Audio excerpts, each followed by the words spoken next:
Ulila na si Jason sa mga magulang. Lumaki siya sa kalye kasama ang mga naituturing niyang barkada. Ngunit dahil sa kagipitan ay parang naiingganyo na rin siyang sumama sa mga ito. Napasukin ang mga bahay-bahay para magnakaw. Noon pa man ay iyon na ang nakasanayan ng kanyang mga kasama at hindi pa nahuhuli ang mga ito kahit isang beses. Kaya nang muli niyang makita ang mga ito isang araw na binibilang ang nakuha nilang pera ay doon na lumapit si Jason. "Oh, wow, ang dami niyan ubit ah." "Aba, syempre, kapag may tiyaga at diskarte ay talagang maraming grasyang darating. Alam mo, kaunti pa lang to sa nakuha namin noong isang gabi, Jason. Mamaya, may target na naman kaming bahay. So, ano, sasama ka na ba?" "Naku, ubit, alam mo na ang sagot ko sa tanong mong yan." "Ay, ikaw din. Sige, paganahin mo yung prinsipyo mong yan para tumanda kang naghihikaho sa hirap. Hindi ka ba naiinggit sa amin? Patambay-tambay lang kami dito sa kalye, pero marami kaming pera." "Ubit, hindi ba kayo natatakot? Paano kapag nahuli kayo?"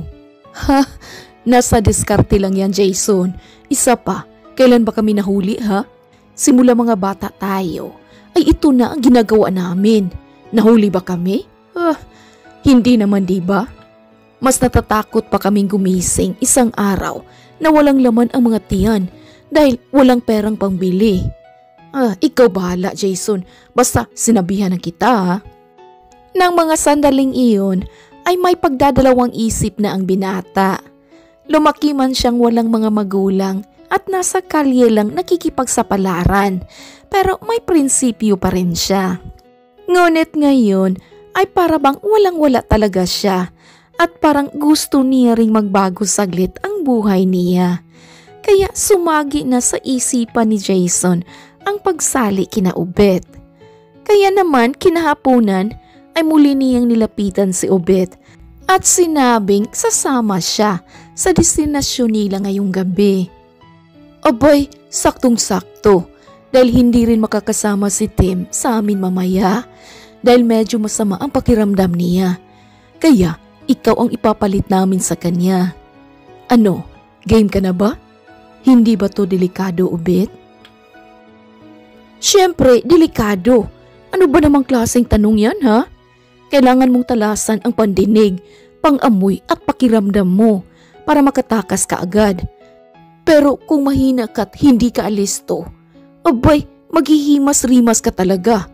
May plano ka bang umatras? Wala. Nagtatanong lang naman ako. Mabuti. Kapag nakuha mo na ang pera o kahit mga kayamanan, tuduhin mo na para mas malaki ang benta mo. Pero huwag mong ibebenta agad ha. Huwag mo ring gawin ng isahang benta dahil tiyak na kapag reklamo na ang mga iyon. Naiintindihan mo ba, Jason? Oo, Obet. Iyon na lamang ang nasambit ni Jason dahil kabado din siya ng mga oras na iyon.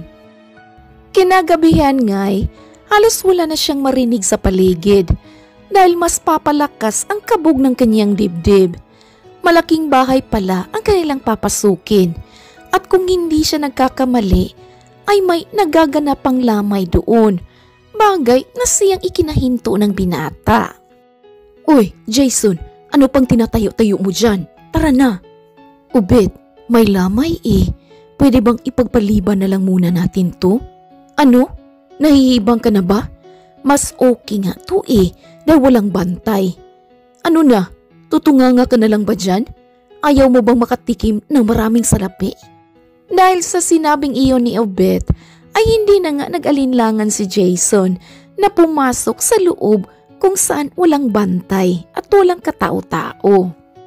Para na siyang buntot ni Obet ng mga sandaling iyon dahil nakasunod lamang siya dito. Hindi niya kasi alam kung ano ang gagawin kaya mas pinili niyang sumunod sa kaibigan. Uy, doon ka sa kabilang kwarto. Maghanap ka doon ng kayamanan. Bilis! Utos pa ni Obet sa kanya. Ano? Paano kung may tao? Ay naku, bubo! pakiramdam mo muna bago ka umaksyon. Kung sunod ka lang ng sunod sa akin, abay, matatagalan tayo. Ha? Oh, oo, teka. Tarantang tugon ni Jason. Ngunit, ang napasukan niyang silid ay parang isang bodega. Maraming mga nakatambak doon at kadalasan ay mga karton na alam niyang mga larawan o di kaya'y mga gamit na hindi na napakinabangan ang laman. Umalis siya doon at muling lumabas. Blanko na ang buong labasan at hindi niya na makita sina Ubet. Maya-maya pa'y rinig naman niya ang takong na papunta sa taas. Kaya sa takot ay kumaripas siya ng takbo pababa kung saan sila dumaan kanina at naghintay na lamang kina Ubet sa labasan. Makalipas pang ilang minuto ay nakita niya na nga sina Ubet na palabas na rin bitbit ang isang bag na alam niyang kung hindi pera ay mga alahas ang laman. Naku, ano yung nakuha niyo? Salubong na tanong niya sa mga ito. Naku, buenas alahas. Ang mabuti pa, mamaya na natin ito tingnan at umalis na muna tayo dito bago pa tayo maabutan. Iyon naman agad ang kanilang ginawa. Pagdating sa palagi nilang tinatambayan, ay doon na binuksan ni Ubet ang laman ng bag. Manghang-mangha pa sila sa nakikita dahil mga mamahaling alahas ang naroon. Oh, wow! Uy, Jason, sayo na to. Sabay bato sa isang gintong kwentas na may malaking heart pendant. Iyan lang ba ang ibibigay mo kay Jason, Ubet? Tanong pa ng isa nilang kasama. Ay, oo, patikim lang yan. Baguhan pa eh. Isa pa, wala naman siyang naiambag kanina. Pumasok lang siya sa loob ng bahay. Pumasok sa silid tapos lumabas agad at hinintay tayo. Dapat pa nga siyang magpasalamat eh dahil binigyan ko pa siya. Tsaka, hoy, kung ibibinta mo yan, malaking halaga yan ha, dahil malaki ang pendant at puro ginto. Oh, salamat Ubet. Nasabi na lamang din ni Jason dito. Oh, ano, sama ka ba ulit sa amin sa mga susunod na araw?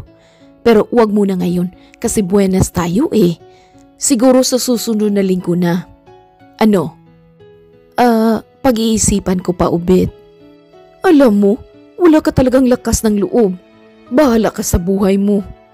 Hindi na lamang nagsalita si Jason dahil ayaw niyang panimulan pa ng gulo ang isasagot niya dito. Umalis siya doon, bit-bit ang gintong kwentas na hindi niya alam kung isasanlan niya ba o hindi. Naipangako niya rin sa sarili na iyon na ang una at huling gagawin niyang masama at hinding-hindi na rin siya sasama kina Ubet. Habang naglalakad sa hindi niya alam kung saan na ba siya pupunta, ay ang biglaang pagsulpot naman ng isang babae. Bahagya pang napapitlag si Jason dahil sa gulat at agad ipinasok sa bulsa ang kwentas. Sino ka? Oh, ako si Margaret. Nakita ko yun ah. Ang alin?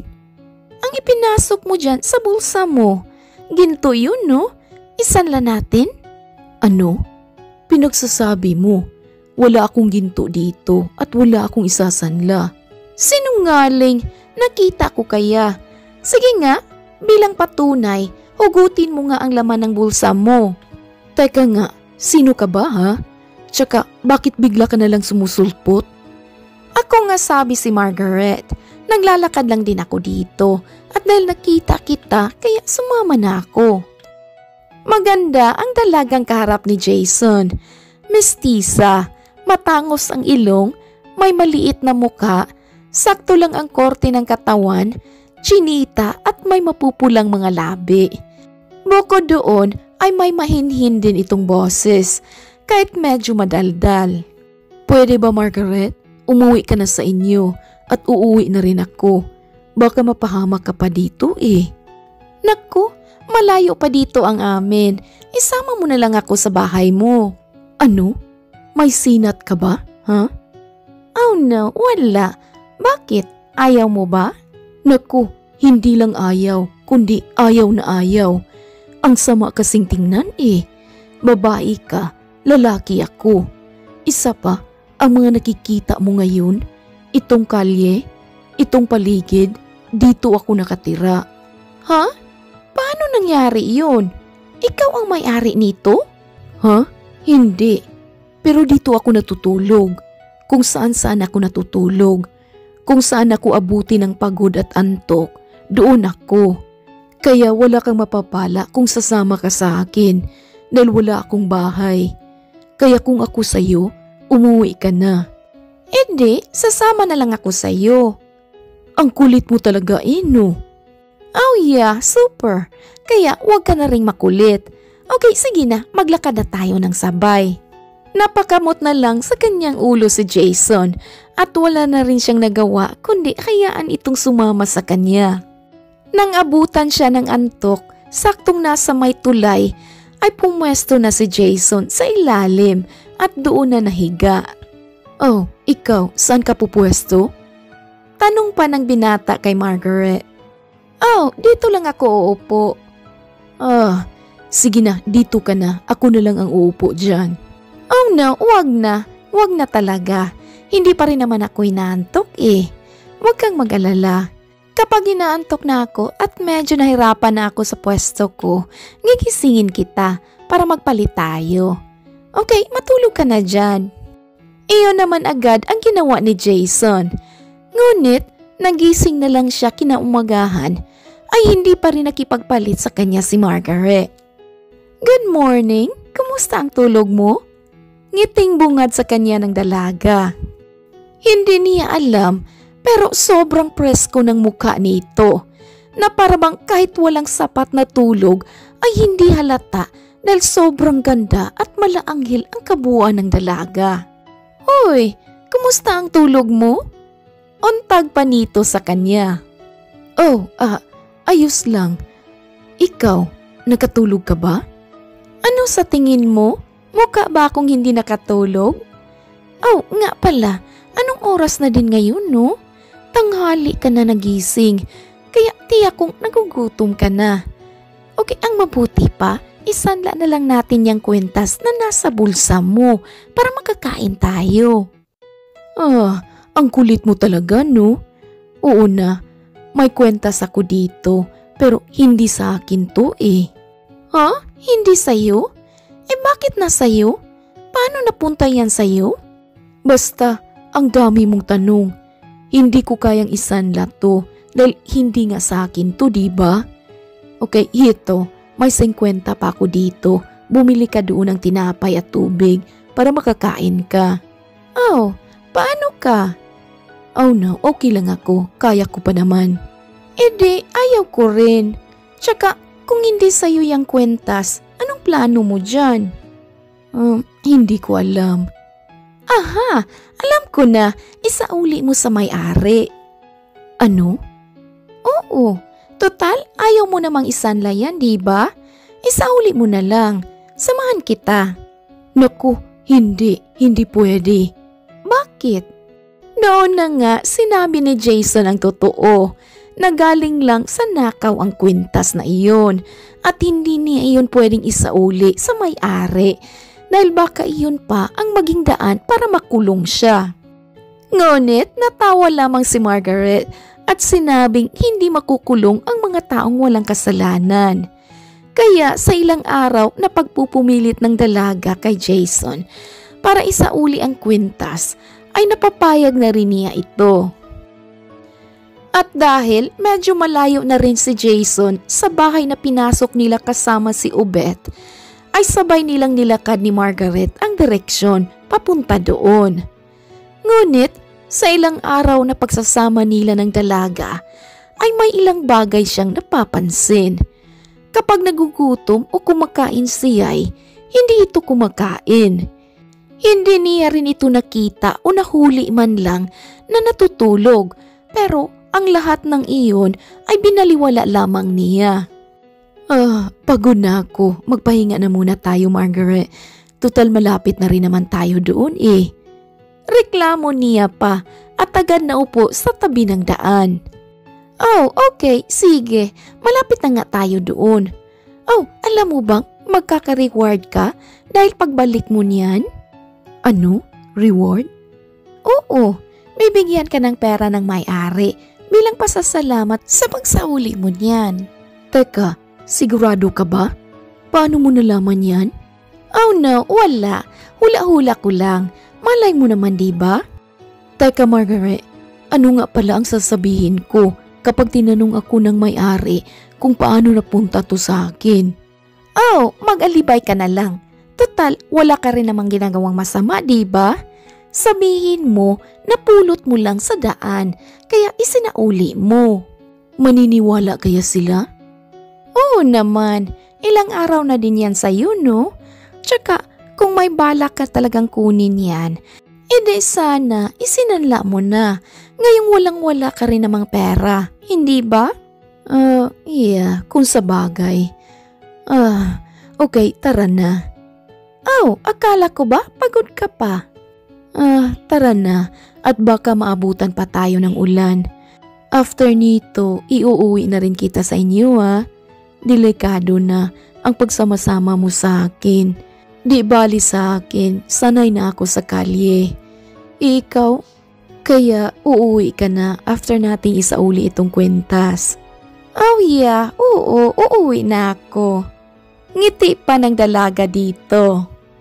Naglakad silang muli. At nang nasa tapat na sila ng bahay, ay doon na nangunot ang noo ni Jason dahil nakapaskil sa gilid ng gate ang isang malaking tarpaulin kung saan nakasaad doon ang malaking halaga ng pera para sa reward. Nang itapat naman ng binata ang kwintas na hawak niya para ikumpara ang nasa litrato, ay saktong-sakto iyon. Margaret, paano mo nalaman ang tungkol sa reward? Sabi ko nga diba, hula-hula ko lang. Okay, sige na, pumasok ka na doon. Teka, ako lang? No, tayong dalawa ang pumasok para tayong dalawa ang mabigyan ng pabuya.